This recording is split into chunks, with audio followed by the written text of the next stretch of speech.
Today we're talking to Dennis from Reform Clothing. Hi, Dennis. How are you today? Good, mate. And yourself? Brilliant. So we've been working. RAF has been working with Reform Clothing, and we thought it was poignant to talk to a customer because people want to hear what customers have to say rather than just coming out of us. But first, I might just give Dennis a little space there to introduce himself and B his company. Dennis. Sure. So my name's Dennis Harry. I'm head of design at Reform.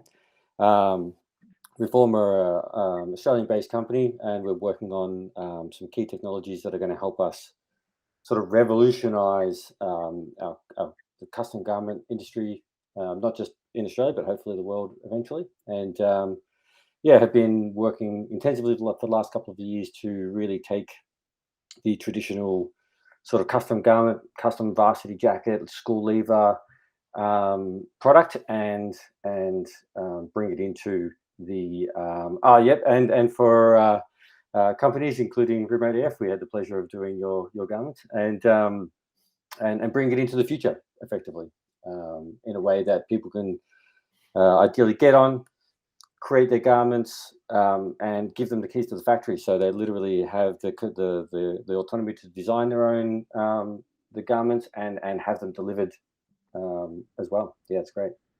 So the interesting use case there, I think, is so you're obviously a design and manufacturing company, but you've taken the leap into moving into a real digital remote environment. Hence where we come in. Yes. Talk a little bit about how you're moving into that and some of the work that we've been doing around that.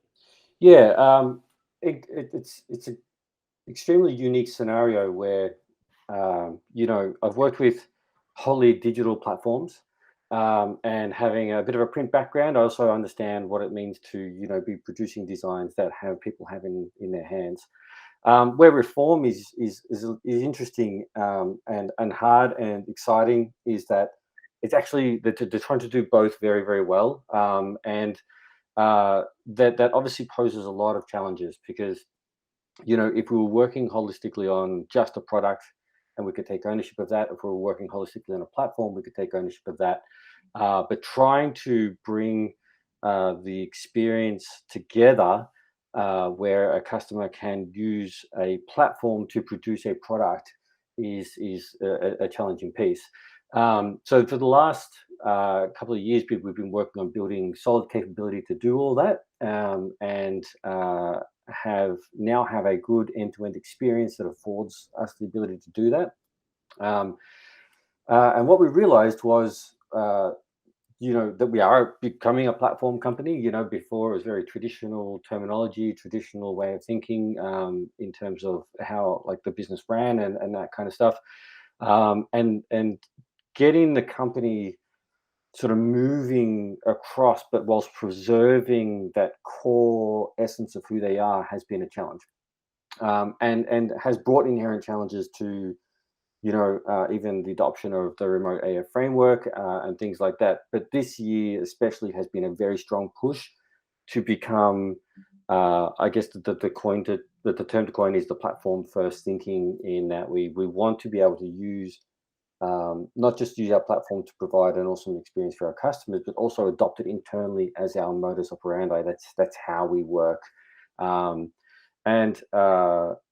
that's come with brought forward an enormous amount of opportunity. It's brought forward an enormous amount of challenges, and it's really also challenged our conventional thinking in the room and how we approach things.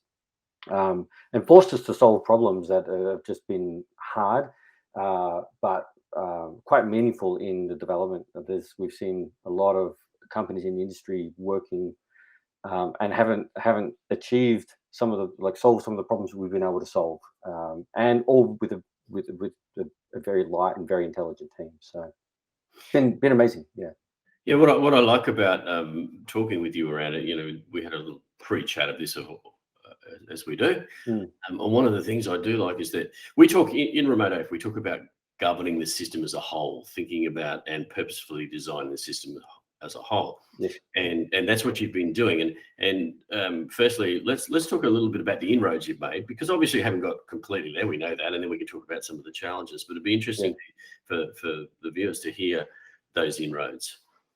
In the context of remote AF, Yeah, yep, yep, and the challenges that brings as well. So yeah. yeah, beautiful. So um, when at the beginning of the year we identified that with the change in sort of mindset, and obviously with the challenges of the pandemic, we really needed to establish a system of work, like an operational system that afforded us the ability to be effective in what we do, and in the new environment, and support the people in the room, and a bunch of other things. So we, Grant, our CEO, and Andrew came together and discussed sort of introducing the remote AF framework into the company, which there was a series of introductory sort of meetings, and then some really great training and guides training, and we had some people come in Mm. from remote AF to take us through it. Now there was mixed levels of what I would say adoption within the room, and the key defining factors of those were uh, we've got at Reform, we've got basically our customer facing, we've got our digital product, and we've got our actual government production sort of arms. Excuse me. Excuse me. Um, Production intrinsically, they have a good understanding of sort of lean methodologies, and so the terminology used and the methodologies introduced by remote AF were not a big stretch to just sort of be able to adopt and understand. Mm. We had our digital teams, which were almost wholly part of the training. Obviously, working in lean, it was an easy translation into some of the concepts that remote introduced, and we saw great success in uh, reorganizing those two areas into sort of outcome focused cross functional teams that had bringing together of skill sets and talent and minds, and we've seen like great strides since then. And they were given sort of objectives to work on, as loose as they kind of were. They were all focused on achieving goals of autonomy and um, automation and things like that, and then given the autonomy, the bounded autonomy to go and do that. Um, where we struggled to fulfill the full brief, because we started off with a set of design principles that help guide our decision making all the way through the process. And where we struggled to really bring those principles to bear was in the more traditional customer facing teams. And that was mostly because the constraints of our current market and their needs, being mostly schools in Australia and in the US at the moment, very traditionally based thinking in those markets, challenges in movability, challenges in technological adoption, constraints in what even they're allowed to do, and the timeframes they've got. Like the user base is very time poor. If you can imagine teachers trying to work out remote situations, trying to keep their students enabled and all that kind of stuff, all of a sudden have to take on the challenge of organizing like Year 12 leavers and jackets and all that kind of stuff. It's a large cognitive load. So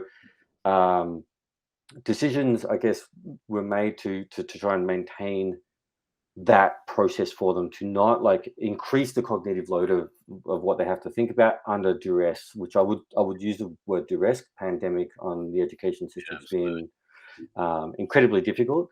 So we had to consider how to afford the ability for those sort of more traditional customer facing teams to still operate in the way that they need to, but plug into the framework. And where we are at the moment, and this is a term we coined the other day, was we've kind of built some operational APIs where we allow those teams to sort of function but still interact with the other teams that have already undergone the redevelopment and are now working as cross-functional units. And for the business, we've adopted the virtual obeyer, which has been really great. Absolutely some challenges there. The virtual obeyer, when we first did it, did not look as simple as what it did when the training. Once we connected all the dots, it was a spaghetti mess. And But slowly but surely, as we are learning and understanding and growing in this space, we've been able to get better at refining the way we scope things out, the way we size things, the way we understand what we're doing. Um, and for a company that has been working in more traditional methods, this is all very, very new for a lot of even the senior leaders in the room, and everyone has been growing and learning and doing so at an enormous rate. Uh, and the reasons why this was important to us is because we needed a way to respond to the pandemic as a business as well. Like we needed to, we had teams here and in the US, and we needed to work really hard to enable those teams. We already had flexibility around work times. We had people who could work from home and things like that if they wanted to. But this afforded us the ability to actually put structure around that and understand what we're doing with intent. And it's been an interesting balance because uh, it's that you've got to care for the people and take the time to care for the people, but you've also got to be very productive. And some of us have done the productive piece very well and haven't done the taking care of people piece very well. And the other side, there's people who have done like taken care of the people very well, but productivity has sort of gone down. And that's kind of where we're at the moment. We're still sort of working out that nice cadence of work and that um, but the challenges we've had in sort of really completing the process where we can move to things like all hands planning and all that kind of stuff is we haven't been able to really roll out those other teams in the way that we'd hoped. But in terms of our principles, for the most part, we're able to stay fairly well aligned, identifying those key person constraints and relieving them, the reduction of governance over value production roles, all that kind of stuff. We've been very mindfully doing those things, but it's still work in progress. Um, it, it's a complex business structure, and when the rubber hit the road, it's kind of like, okay, we maybe can't move as quickly as what we can, even though we understand what we need to do. It still isn't afforded at the present moment. Yeah, Yeah, and I think that's long-winded answer. Sorry. no, Yeah. that's great. And I really, I very forthright about that. I admire the mindful way you've gone about it. You have used the purposeful design and the modularity of RAF with what we call scaffolding. Mm, So the scaffolding, the intent there is to provide you with the scaffolding to do what you need to do. When you're ready, that will fall away, and that will become your company way of working. And and it's great for people to hear because it is a journey, right? I hate to use absolutely. the word, but it is a Yeah. journey. Everyone Yep. but the reality is it's more having a purposeful design about the way you're going to go Yes. about that, and I like the way that you talked about it. I wouldn't mind picking you up on a couple of things there. So, Absolutely. the interesting one I wanted to pick you up on because we talked to a lot of people about the virtual obeyer. Mm, Probably I'm one of the prime architects around that thing. yep. And yes, I think people when they first see it think, oh, that's going to be really simple. So it's interesting to hear your experience. How's that going now? Because I know you said, when you're plugging everything in, it was like, okay, but the inference of that is once you can see what you have is to simplify it. How's that happening now for you? Yeah, I think there's been a drive where some people, because we have a diversity of leadership in the room, which is absolutely great. Like we get a lot of different ideas coming in. There's some people who look at it and go, "Ah, my eyes, I can't look at that for very much longer." And there's other people who look at it and go, "Oh, yes, yes, yes, yes," and they're connecting all the dots in their brain and they can get that visibility. Um, there are um, and then there's people in between, right? There's the people who can sort of build the correlations, take what they need, and kind of cut out the noise. Uh, where we need to get to is a point where we can bring the whole company in, and it's clear the work is visible for everybody, and people aren't going, I don't understand, this is well above my head. So uh, it's forced us to try and be a lot more concise with what we're doing. Yes. It's forced us to be a lot more. Uh, if nothing else, it's clearly identified that in some areas we're just taking on too much, and there's too many things that are happening, and we can't physically do it all, because when we're sitting there, we're like, well, we're checking in on the obeyer, and all the things that we hoped moved weren't moving. Okay, did we scope it right? Is it too big? Does it need to be broken down into smaller pieces? Do we have the right people on it? These kind of conversations are really starting to happen. And it does afford us the ability it does afford some people the ability to see what other teams are doing, because a lot of our goals at the moment are not so much team specific, but more broader specific. And it does have inter-team dependencies within some of these objectives. The teams do need to communicate, and they do need to be able to visualize what each other's working on. So it's important that it's there. But I would say that we are still in progress in developing that equilibrium, because some teams are coming in and it's like one, two things, very, very simple. It's like, well, I need to see more. Other teams are just going and everything is there in all its beautiful, messy glory. And people are going, I don't understand that. So it's as people learn and develop how to sort of communicate, and we standardize the way we communicate and put things together, and it kind of becomes what I would perhaps call reform doctrine. This is how reform does things when we communicate on the Obeya, because we know, given our context, that this is the best way to communicate, and this is how the generalized way people can receive it. And the leads group especially are still working through that piece, and once we we have to get that right. Because if we don't, when we bring in a broader group with the all hands planning, it's going to be very difficult to be able to communicate that very, very well. But the Obey has been a really great tool. Like having like that virtual war room, for want of a better word, or that virtual, has been really good. The principles are there, the org structure, the design is there. Even though we're not fully haven't fully completed the implementation of the restructure, it is there so people can understand what the intent is and why we're doing these kind of things. And it's all like visible to everybody. Anyone can really jump in. It's not hidden. But at the moment, we are still in the progress of developing it to the level where we're comfortable rolling out to the broader team as well. So it's incredibly helpful, but there's still some challenges that we need to iron out.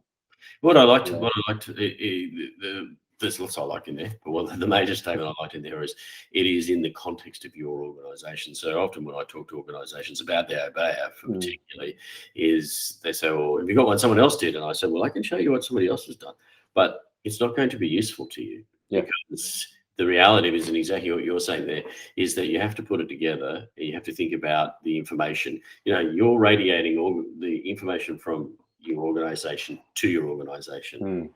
So therefore, it has to be the information, exactly what you're saying, in your context at the level that they need to absorb it, right? And that's why, anybody who's listening to this, you need to spend the time making sure it's purposefully designed in your context. Absolutely, yeah. I would say that I looked at about 8 or 9 different Obeya examples, and then just closed them all down, because it's like, this is great, but now I need to think about it for us. And there was definitely some things that I put in there that have just fallen by the wayside because they just weren't like contextually relevant to the Obeya. But all those things have not been thrown away. I've seen people take those tools like prioritization matrices and value matrices, and actually use them in other contexts, which is really good. When we did the team launches, also I set up the team launches in a way to educate on the Obeya, and put in like a program board into the team launch canvas so they could see, and brought in and actually made the team launch canvas actually the team base camp, for want of a better word, where I put in retro templates and stand-up templates and all the tools that they might need to help build their conceptual understanding of some of these ideas. So when we move to the Obeya, it's not alien to them. They're not looking at like a massive like alien spaceship console and they have no idea what to press. The ideas will translate across, if that makes sense. Yes. Yeah. Interesting thing to ask there, because I heard you talk about the team launch, and that's something we get if there's one thing we get asked about the most, Yeah. it's the team launch pattern or the team launch canvas. Yeah. It'd be interesting to hear your experience with how that actually went for you. Invaluable. I'll just say that right now. Like the obviously different levels of success, and I would say the reason for that is simply because you have different groups of people in the room. They all have different backgrounds. They all have different understanding of the concepts that we're trying to introduce. But the launches that we did were, I would say, were wholly successful in their outcome, in their ability to bring the team together, combine understanding. Things like the story me cards, absolutely brilliant. To at least get a snapshot of who I am and how I like to work. Was really valuable when we brought some new team members in as well. We'd just done the launch, and then we brought a few team members in. That canvas was like an instant snapshot of what that team was doing and how they worked and things like that as well. So and having a bit of a working agreement as well, especially in a remote context, is really important. So people can understand what their expected behaviors are in the room, and that does differ from team to team. Like team culture can evolve in a little bit of a separate way to company culture. It should always be an extension of, should never be wholly independent. But it's like, this is reform, and then you guys can like extrapolate yourselves out from that. And the team launch canvas gave the guys the opportunity to talk about, this is how I want to work. I don't want to be called every day. If you need to message me, this is whereas prior there was like any sort of commentary around Slack's too noisy, or I'm getting 100 calls a day. That's pretty much disappeared for those teams. Like they don't hear that anymore, because they have figured out how to communicate very effectively with each other. And though we don't necessarily use that, we used Jira and Confluence for our sort of task management and things like that. The launch canvases are still where we have our retros. We go back and they look at those things, and we still hold them in our minds when we're talking about the team, and it's reviewed constantly. And a lot of the ideas and ideals that came from that on how they want to work are still persisting, and the teams are actually operating really well from that. But yeah, I would say that my previous experience around putting working agreements together for teams really lent to my understanding, to quickly sort of understanding and adopting the team launch canvas. And with the help of John, your colleague from remote, beautiful man, helped guide us through those challenges in a way that I couldn't myself, and brought an enormous amount of expertise to the launches for us, and has been a part of every single launch that we've done. And I would say that having someone in the room like that brought a lot of confidence, that there was an expert in the room who could help guide it through. There was some sort of trepidations, like, who's this strange person in the room I've never met before telling us what we need to do? But very, very quickly that was washed away with, like, once the process began. It's like, and we also took the time to explain and communicate the intent of the team launch up front. So people knew what they were coming into. They had a chance to see the board.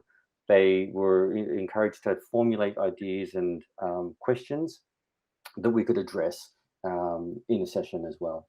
So, but for the most part, they were excellent and highly recommended. That's great to hear. Yeah. And giving John a rap, I don't know. We're going to Jim there a bit, but no. Yeah, sorry. No, he was horrible. Like that. No. Absolutely beautiful man. Yeah, great to hear. We're pretty close to the end of our time, so I think in terms of the whole journey that you're on, what would be the top things that you'd share with others if they're about to take this particular type of journey on? I'd say that coming back to that point of taking the time to understand how it fits with your context, to look at the framework in an idealistic view and go, this is amazing, and it truly is. But it's when you overlay that with the business context, you will find that there will be some challenges. Not being deterred by those challenges is the key thing. You need to understand that this isn't like, if it doesn't line up, it doesn't line up, and it means that there's areas where work is to be done. Yep. Right. And that's okay. And not to be, and it shouldn't be any reason to say we need to stop this, because the framework in where we've applied it works brilliantly, right? But there is definitely going to be some challenges in rolling it out and applying it with every aspect of the business. And for us, it was mostly with the customer-facing teams, and that's nothing against those teams at all. It was just contextually hard, and they're going to face some areas where it's going to be hard, and they just need to be patient, take the time, understand, and if they need to just move a little bit slower to get it rolled out, make it, take the time. It's not something that's going to be done in 2 weeks, right? It's very difficult to overcome existing business inertia and slowly apply everything bit by bit. But we'll get there. I'm confident we'll get there. I'm 100% certain we'll get the full implementation there, and we'll be able to see all the benefits of it. And given the benefits we've already received from it, there's no reason why we wouldn't continue on that journey. And the second thing I would say is be sure to reach out to the Remote AF team. There's enormous amount of expertise there. It does sound like a bit of a plug, but it really isn't. You guys, like the level of support is not to be understated, and it's there. You're not alone in this process, and there is help, and there are people around you who can guide you through it. And sometimes you can sit there and you'll be like, brain breaking, and it just take the time to ask for help if you need it. And they'd be my two main things. So the context and the help. Yeah, and that's a reality. I know it's a kitsch thing to say, but our success is your success. So that's primarily what we want to make sure happens for you. So that's a great couple of tips. So this is where we get to the plug section of this. So how can they find you, and what are the products? Okay, so reformclothing.com. If you're looking for any to build any kind of group identity, either whether it's on a company level, or if you've got core teams within your company, or group or club or sports team, if you're part, even if it's not for your company, if you're part of a sports team within your company, we can help build that group identity for you, and so you can sort of all stand there with pride, shoulder to shoulder, looking like you belong. Yeah, that's brilliant. And if they reach out to you, how can they do that, Dennis? I guess the best place is just to look for Dennis Harry, Head of Design, on LinkedIn. I'm there constantly responding, and I spend a lot of time with the junior design community, sort of helping and communicating through LinkedIn. So always happy to answer any questions. Also up for any kind of chat and to have a coffee and things like that as well, virtually at the moment, I guess, still, though not for much longer, hopefully. If anyone's interested to find more out about like how we're applying Remote AF. Also through if there's any company sort of undertaking the Remote AF work and become part of the guides channel and things like that as well, I can be reached through the Remote AF Slack channel if they're a part of that group. Yep, 100%. That's been brilliant. That is the end of our time. I just Lovely. want to thank you for spending that time with us today, and just giving the viewers an opportunity to hear it from somebody who's doing it rather than the people who are running it. Understood. Yeah. No, it's been fantastic. Thanks for having me. Thanks, Dennis.